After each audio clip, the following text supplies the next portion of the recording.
Case के हवाले से अल्हम्दुलिल्लाह ऊपर रब की हस्ती है और जो हुकूमत का केस है वो तो बिल्कुल ख़त्म हो चुका है तकरीबन। जज साहबान ने बड़ी क्लियरली पूछा कि साइफर डॉक्यूमेंट जो है वो तो फॉरेन ऑफिस में होता है, उसकी ट्रांसलिट्रेशन यानी उसकी ट्रांसलेशन वो 9 जगह में गई हुई है और वहाँ पे जो 9 जगहों से FIR दर्ज होने के बाद वो वापस आई हैं, तो वो चीज़ तो ख़त्म होगी। और मेरा ख्याल है सिर्फ़ और सिर्फ ये चीज़ वाज़े हो गई है कि साइफर एक बहाना था, निशाना इमरान खान जो है वो थे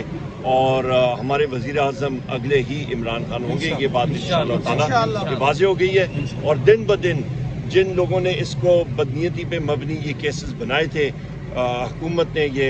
फैशिस्ट हुकूमत ने, उनको मुंह के बल खानी पड़ रही है अवाम में भी और अभी और भी मजीद उठाएंगे इंशाल्लाह। बुशरा बीबी का केस जो है ये बहुत ज़्यादा तशवीशनाक है, इसको हम लोग कंडेम करते हैं। उनके खाने में हार्पिक के कतरे डाले गए हैं और इसको हम लोग हर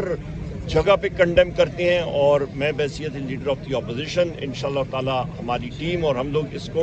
पुरजोर तरीके से कौमी असम्बली में अगले सेशन में उठाएंगे। मीडिया पे उठा रहे हैं, सूबाई असम्बली में उठा रहे हैं, उसको कंडेम करते हैं और हमारी वो इज़्ज़त है, खातून अव्वल है और बहादुर खातून है और किसी का ख्याल हो कि वो इमरान खान साहब की कमज़ोरी है, वो खाम ख्याली है, बुशरा बीबी इमरान खान साहब की ताकत है। बहुत शुक्रिया जी, थैंक यू।